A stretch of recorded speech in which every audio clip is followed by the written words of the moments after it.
네, 귀하고 아름다운 찬양 감사드립니다. 할렐루야. 오늘도 주님께서 우리와 함께 하시며 우리의 삶의 자리를 지켜주시는 줄로 믿습니다. 광고 시간에도 우리 원 목사님이 말씀하셨지만 내일 화요일부터 다니엘 기도회가 시작됩니다. 다니엘 기도회는 우리 교회의 부흥회라고 생각하시고 성도들이 함께 참여해 주시기 바랍니다. 가능하면 꼭 교회 와서 함께 예배드리고 함께 기도의 자리에 동참해 주시길 부탁드리고요. 교회에 어쩔 수 없이 오시지 못하시는 분들은 집에서 가정에서 영상으로 다니엘 기도회 유튜브를 통하여 함께 예배드려 주시길 바랍니다. 어디에 있든 한 마음으로 같은 마음으로 말씀을 듣고 기도할 때에 하나님께서 우리의 기도를 들으시고 우리의 삶 가운데 변화와 역사를 일으켜 주실 줄로 믿습니다. 11월 한 달 다니엘 기도회를 통하여 우리의 영성을 새롭게 하고 우리의 삶을 새롭게 변화시킬 수 있는 우리 한빛교회 모든 성도가 되시기 바랍니다. 오늘 말씀은 당신에 대한 하나님의 계획입니다. 그동안 몇 주 동안 하나님의 계획에 대한 말씀을 드렸는데 오늘이 마지막 시간입니다. 나를 통한 우리를 향한 하나님의 뜻은 무엇일까 함께 생각해 보길 원합니다. 지금 이 세상을 살아가는 사람들은 무엇을 위해 살아갈까요? 여러분들은 무엇을 위해 그렇게 열심히 살아가고 계십니까? 사람들은 먹고 살기 위해서 아니면 이 세상에 자신만의 공간을 조금이라도 더 확보하기 위해서 최선을 다하여 나름 열심히 살아갑니다. 우리 학생들은 좋은 대학 가기 위해서, 내가 원하는 대학을 가기 위해서, 또는 취업을 위해서 열심히 공부합니다. 이렇게 우리는 각자의 자리에서 하나님이 주신 명령인 다스리고 정복하고 번성하기 위해서 살아갑니다. 그런데 문제는 이 다스리고 정복하고 번성하는 그 목적이 하나님의 영광이 아닌 우리의 영광, 나의 영광을 위해서라는 것이 문제입니다. 그런데 그런 나라는 존재는 영원할까요? 아닙니다. 나라는 존재는 결코 영원하지 못합니다. 우리는 어느 한순간 연기처럼 이 땅에서 사라져 버릴 수밖에 없는 존재입니다. 한번 이렇게 생각해 보시기 바랍니다. 오늘 예배가 끝난 다음에 집으로 돌아가는데 차를 몰고 신호에 따라 교차로를 통과하고 있는데 반대편에서 27톤 덤프트럭이 엄청난 속도로 내 차를 향해 달려옵니다. 내 차를 덮치는 순간 내 차는 완전히 종이처럼 찌그러들 것이고 저도 아마 종이 조각처럼 찌그러들고 말 것입니다. 운이 좋으면 아마 저는 그 자리에서 직사하게 될 것입니다. 머리는 깨져서 뇌수가 흘러나올 것이고 심장을 비롯한 모든 내장기관은 다 으깨어질 것이고 팔다리는 분리될 것입니다.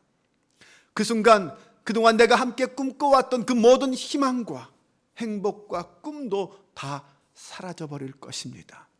그때 제 의식은 지난 57년간의 인생을 파노라마같이 한꺼번에 보다가 후회하는 그 순간 휙 하고 사라져버릴 것입니다. 가족들과 친구들은 오랫동안 슬퍼할 것입니다. 사람들이 결코 나를 잊어버리지 않기를 바라지만 나의 가장 가까운 사람들을 제외하고 대부분의 사람들은 금방 저를 잊게 될 것입니다. 가까운 사람들도 시간은 좀 걸리겠지만 결국 나를 잊고 살아가게 될 것입니다. 나를 모르는 사람들은 아마 그날의 소식을 텔레비전 뉴스로나 접할지도 모르겠습니다. 사고의 순간에 그 현장에 있었던 사람들은 인스타나 페이스북을 통하여 SNS에 사고 소식을 올릴 것입니다. 그들이 내 이름을 알 필요는 없습니다. 단지 나는 끔찍한 교통사고로 죽은 불쌍한 사람일 뿐입니다. 게다가 세상의 대부분의 사람들은 내가 죽었는지조차 알지 못할 것입니다. 아니, 알 수 없는 게 당연합니다. 나의 생명은 이렇게 그 모든 희망과 함께 한순간 사라져 버릴 것입니다. 성경의 말씀과 같이 아침 안개처럼 사라져 버릴 것입니다. 그러면 그것으로 끝입니까? 나의 생명은 그렇게 끝나고 마는 것일까요? 그렇지 않습니다. 나의 생명은 거기서 끝나지 않습니다. 아니, 이제 비로소 새롭게 시작될 것입니다. 앞에서 가정한 교통사고로 죽은 나는 과연 어떻게 될까요? 나는 이 세상에 더 이상 존재하는 사람이 아닙니다. 몸은 이 땅에 있지만 의식은 이 땅에 있지 않습니다. 그럼 그 다음에 무슨 일이 일어날까요? 영화에서처럼 빛을 향해 가게 될까요? 죽은 뒤에는 과연 어떤 일이, 무슨 일이 벌어지는 걸까요? 모든 사람에게 죽음은 그야말로 인생에서 가장 큰 충격이요 사건입니다. 하지만 하나님께는 우리의 죽음이 전혀 충격적이지 않습니다. 우리가 충분히 살아서 어쩌면 자연사하게 될지라도 얼마를 살게 될지 알 수는 없습니다. 우리는 우리가 죽는 날과 그 시간을 정확하게 알 수는 없습니다. 80세가 될 수도 있고 100세가 될 수도 있습니다. 아니, 1년 후가 될 수도 있고 내일이 될 수도 있습니다. 잠언 27장 1절은 이렇게 말합니다. 너는 내일 일을 자랑하지 말라. 하루 동안에 무슨 일이 일어날는지 내가 알 수 없음이니라. 야고보 사도는 더욱 적나라하게 말합니다. 내일 일을 너희가 알지 못하는도다. 너희 생명이 무엇이냐? 너희는 잠깐 보이다가 없어지는 안개니라. 우리에게 내일은 약속되어 있지 않습니다. 아니, 내일을 알 길이 없습니다. 그저 우리는 내일이 와야 그 내일을 살 수 있는 것뿐입니다. 하지만 우리를 지으신 분은 아십니다. 다윗은 시편 139편 16절에서 이렇게 고백했습니다. 내 형질이 이루어지기 전에 주의 눈이 보셨으며 나를 위하여 정한 날이 하루도 되기 전에 주의 책에 다 기록이 되었나이다. 우리 주님 앞에서는 그 어떤 것도 숨길 것이 없습니다. 주님은 우리에게 얼마나 많은 날이 남아 있는지 아십니다. 얼마나 많은 날이 남아 있는지 아실 뿐만 아니라 주님은 그 모든 날을 다 기록하신다고 했습니다. 주님은 우리와 우리의 날들을 다 지으셨습니다. 하나님은 처음의 시작과 함께 또한 종말까지도 알리시는 분입니다. 따라서 우리가 죽는 정확한 순간은 하나님만이 아시고 하나님만이 정하십니다. 하나님이 이미 그 모든 날을 정해 주셨습니다. 그 날이 언제인지는 모르지만 우리가 분명히 아는 것은 누구도 그 날은 반드시 온다라는 것입니다. 이르든 늦든 그 날은 반드시 우리 가운데 임할 것입니다. 그것도 하나님이 정한 때에 정확하게 그 날에 임할 것입니다. 히브리서 9장 27절은 단호하게 말합니다. 한번 죽는 것은 사람에게 정해진 것이다. 이 말은 결국 우리는 모두 다 죽는다는 말입니다. 어느 누구도 이 세상을 산 채로 떠나는 사람은 없습니다. 그럼 그 죽음 이후에는 어떤 일이 벌어질까요? 어떻게 그 이야기가 흘러갈까요? 대부분의 사람들은 여기에서 자신의 이야기가 다 끝날 거라고 생각합니다. 어쩌면 그들의 이야기는 그들이 사랑하는 사람들의 기억 속에서 계속 이어질지도 모릅니다. 하지만 사람들이 생각하는 개인의 이야기는 그 몸의 기능이 멈출 때 모두 같이 끝나는 것입니다. 그 지정된 시간은 점점 우리에게 가까이 다가오고 있습니다. 그리고 히브리서 9장 27절은 말합니다. 그 이후에는 심판이 있으리니. 죽을 때 우리의 존재 자체가 완전히 중단되는 것은 아닙니다. 하지만 오히려 죽음을 통하여 우리의 참된 자아가 드러나게 될 것입니다. 그것이 영혼이든 영이든 무엇이라고 불러도 상관은 없습니다. 그것이 무엇이든 참된 우리, 본질적인 우리는 여전히 존재하게 된다라는 것입니다.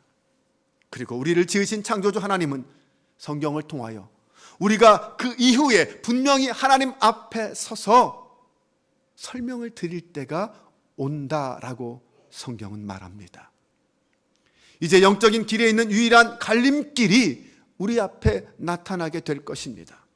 두 개의 목적지가 우리 앞에 존재합니다. 하나는 그리스도와 함께 영원한 생명을 누리는 길이고, 다른 하나는 그리스도와 분리되어서 영원한 고통을 누리게 되는 길입니다. 예수 그리스도가 자신의 죄를 용서하시고 영생을 선물로 주신다고 믿는 사람들에게는 육체를 비우는 것이 주님과 함께하는 순간이 될 것입니다. 하지만 예수님을 주님으로 믿지 못하는 자들, 결국 자기 자신만을 신뢰하는 자들은 그가 어떤 종교를 갖고 있든지 간에 그런 자기의 의로 말미암아 유일한 상급을 받게 될 것입니다. 바로 지옥이라는 상급입니다. 그것이 우리 모두를 기다리고 있는 약속입니다. 많은 사람들은 이것을 피하고 싶어 합니다. 아니, 믿고 싶지 않아 합니다. 그러나 하나님은 반드시 약속을 지키실 것입니다. 그 말은 이 일이 오늘 이 자리에 있는 저와 여러분에게 적용되는 말씀이라는 것입니다. 이 심판과 구원의 이야기는 계속 이렇게 전개될 것입니다. 정해진 때에 예수 그리스도의 의로 옷을 입은 사람들, 즉 우리를 구원하시기 위해서 예수님께서 이 땅에 오셨고 죽으셨고 부활하셨다는 사실을 믿는 사람들은 심판을 통하여 영원한 하나님 나라 천국에 들어가게 될 것입니다. 삼위일체 하나님께서 영광 중에 거하시는 그곳에 가게 될 것입니다. 구약 성경은 그곳을 낙원 또는 아브라함의 품이라고 표현했습니다. 그곳에는 천사들이 있습니다. 우리보다 먼저 죽은 성도들이 그곳에서 기다리고 있습니다. 물론 영원한 생명의 주인이신 예수 그리스도가 그곳에서 우리를 기다리고 계십니다. 주님은 분명히 우리에게 말씀해 주셨습니다. 내 아버지 집에 거할 곳이 많도다. 그렇지 않으면 너희에게 일렀으리라. 내가 너희를 위하여 거처를 예비하러 가노니 가서 너희를 위하여 거처를 예비하면 내가 다시 와서 너희를 내게로 영접하여 나 있는 곳에 너희도 있게 하리라. 하지만 그 천국은 하나님을 믿는 성도들에게는 단지 시작에 불과합니다. 죽은 자들은 이 중간 단계의 천국에 들어갑니다. 그것은 일종의 영적 대기처소라고 할 수 있습니다. 그리스도께서 이 땅에 다시 임하셔서 성도들을 구원하시고 마침내 사탄을 물리치시고 사망을 정복하시고 새하늘과 새 땅이 이 땅에 임할 것입니다. 그 순간 하늘에 있는 성도들과 이 땅에 살고 있는 성도들에게는 무슨 일이 일어날까요? 거기에 대해서 사도 바울은 이렇게 말했습니다. 아담 안에서 모든 사람이 죽은 것 같이 그리스도 안에서 모든 사람이 살아나게 될 것입니다. 그러나 각각 제 차례대로 그렇게 될 것입니다. 첫째는 그 첫 열매이신 그리스도요. 그 다음은 그리스도께서 재림하실 때에 그리스도께 속한 사람들입니다. 그때가 마지막입니다. 그때 그리스도께서 모든 통치와 모든 권위와 모든 권력을 폐하시고 그 나라를 하나님 아버지께 넘겨드리실 것입니다. 51절 이하에 보면 보십시오.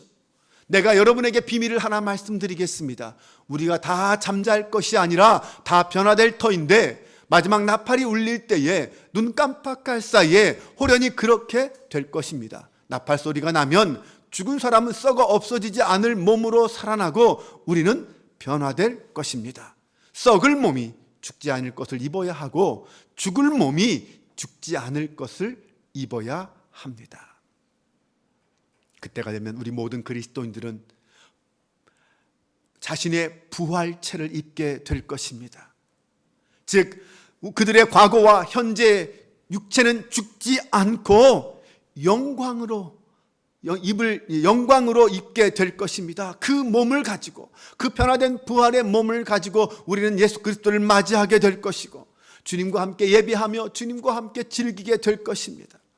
우리는 그 몸을 가지고 새로워진 창조 세계에 들어가게 될 것이고 거기서 함께 뛰놀며 일하고 놀고 사랑하는 모든 선한 것을 즐기게 될 것입니다. 그곳에서 모든 두려움도 걱정도 근심도 죽음도 없다고 했습니다. 창조 세계가 타락하기 전에 누렸던 그 샬롬, 하나님이 보시기에 좋았더라라고 말씀하시는 그 모습을 우리는 회복하게 될 것입니다. 아니, 그 이상이 될 것입니다. 새하늘과 새 땅은 분명 에덴보다 훨씬 더 좋은 곳이 될 것입니다. 이것이 바로 이 땅을 향한, 우리를 향한 하나님의 계획이었습니다. 그리스도를 신뢰하지 않는 자들에게도 그 이야기는 계속 진행될 것입니다. 하지만 그들은 결말 없는 결말을 향해 나아갑니다.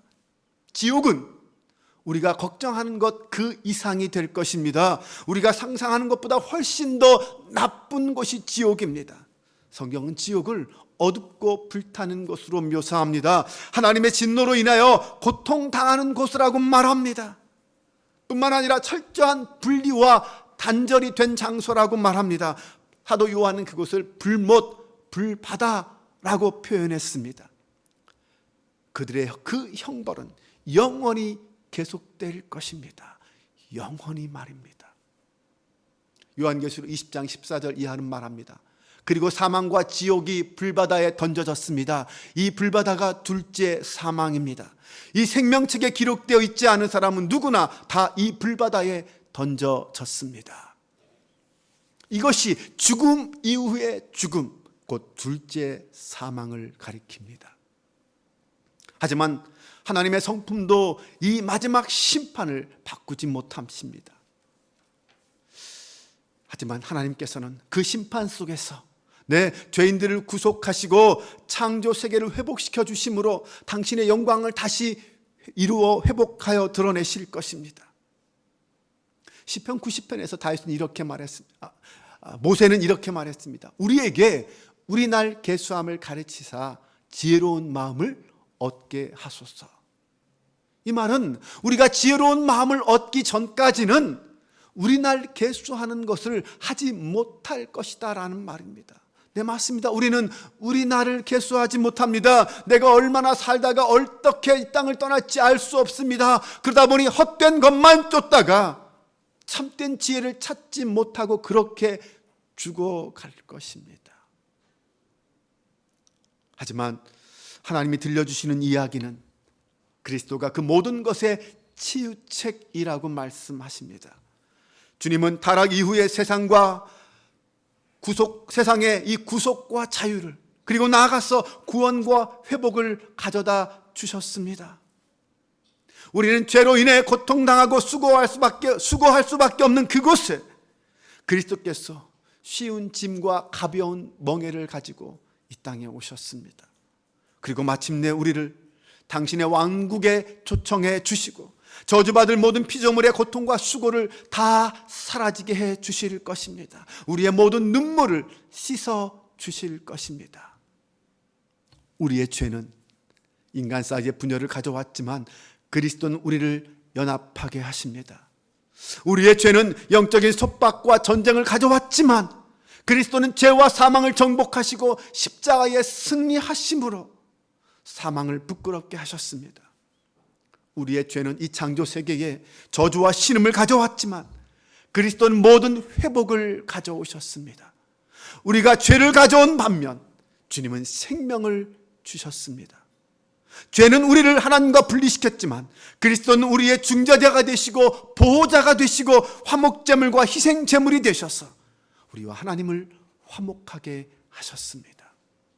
우리는 죄로 말미암아 버림받고 추방당했지만 그리스도의 긍휼하심으로 말미암아 때를 따라 돕는 은혜를 얻기 위하여 은혜의 보좌 앞에 담대히 나아갈 수 있게 되었습니다. 사랑하는 여러분, 이 모든 이야기는 거짓이 아닙니다.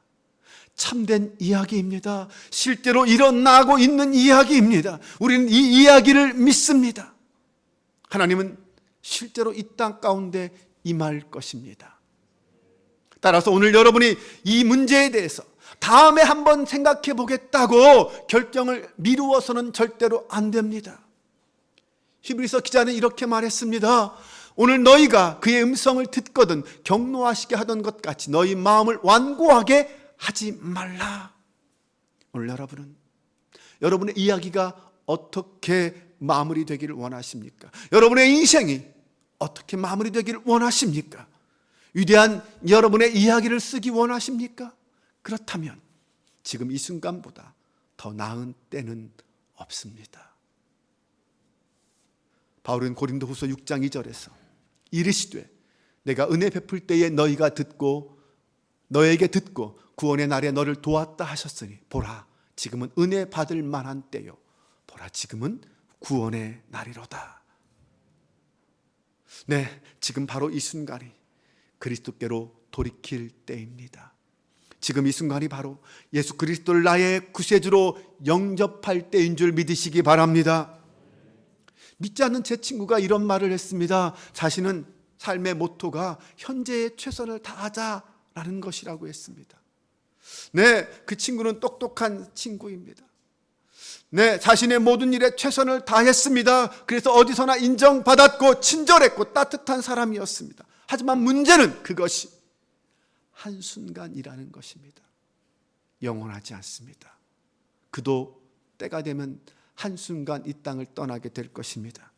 그 친구의 가족과 주변 사람들이 그를 기억하겠지만 앞에서 제가 덤프트럭에 치여 산산조각이 날 때와 마찬가지로 상황은 별반 달라지지 않을 것입니다. 그리고 어느 순간 그의 기억마저 다 사라져버릴 것입니다. 왜냐하면 우리를 기억하는 사람들도 언젠가 때가 되면 세상을 떠나기 때문입니다. 우리의 자손들이 우리를 기억할까요? 네, 언제까지 그럴까요? 증손들이? 아니면 증손의 증손들이 우리를 기억할까요? 그때가 되면 우리는 그저 족보의 한 줄을 차지하는 정보에 불과할 것입니다. 우리가 아무리 세상 모든 사람들이 기억하는 유명한 사람이라 할지라도, 우리가 모세나 세종대왕이나 링컨 같은 사람이라 할지라도 결코 우리는 영원하지 않습니다. 왜냐하면 이 세상은 반드시 언젠가는 사라져버리기 세상이기 때문입니다. 그때가 되면 우리가 성취했던 그 어떤 모든 것 다 어떻게 될까요? 우리가 행한 위대한 일도, 그 위대한 명성도 아무것도 아닌 것이 될 것입니다. 그 어디에도 기록이 남아있지 않을 것입니다. 그저 우리는 저 끝없는 우주에 먼지 한 조각 같은 존재로밖에 남지 않을 것입니다. 우리가 이 땅에서 이룩한 수천 년의 역사도 영원이라는 관점에서 본다면 한 점에 불과할 것입니다. 우리가 수천 년에 걸쳐 세상을 변화시키는 어떤 위대한 일을 했다 할지라도 하나님이 들려주시는 모든 것에 대한 계획이 만약 진짜가 아니라면 더 이상 중요하지 않습니다. 하지만 하나님의 이야기가 진짜라면 오늘 여러분이 이곳에서 한 일은 다음에 임할 그 세상에 아주 중요한 일이 될 것입니다. 다음에 올 것을 준비하는 것, 그것이 지금 여기에서 할 수 있는 가장 중요한 것이 될 것입니다. 예수님은 분명히 만물을 새롭게 하실 것입니다. 이제 우리는 우리의 삶의 목적이 모든 것을 새롭게 하시는 그분을 기다리는 것이어야 합니다. 오늘 여러분에게 묻겠습니다. 여러분은 자신의 이야기가 어떻게 마무리되기를 원하십니까? 바울 사도는 분명히 고린도후서 4장 6절에서 창세기 1장을 염두에 두고 이렇게 말했습니다. 어두운데 빛이 빛이라 말씀하셨던 그 하나님께서 예수 그리스도의 얼굴에 있는 하나님의 영광을 아는 그 빛을 우리 마음에 비추셨느니라. 하나님께서 창세기 1장 3절에서 빛이 있으라 하셨다고 말씀하셨습니다. 그리고 그 빛은 이제 우리의 마음에 비추어졌습니다. 우리 마음에 비추어 예수 그리스도의 영광을 드러내게 되었습니다. 바울은 그 빛을 비춤받고 예수를 믿어 죄 용서함 받고 영생함을 입은 사람들에게 이렇게 말했습니다. 그런즉 누구든지 그리스도 안에 있으면 새로운 피조물이라.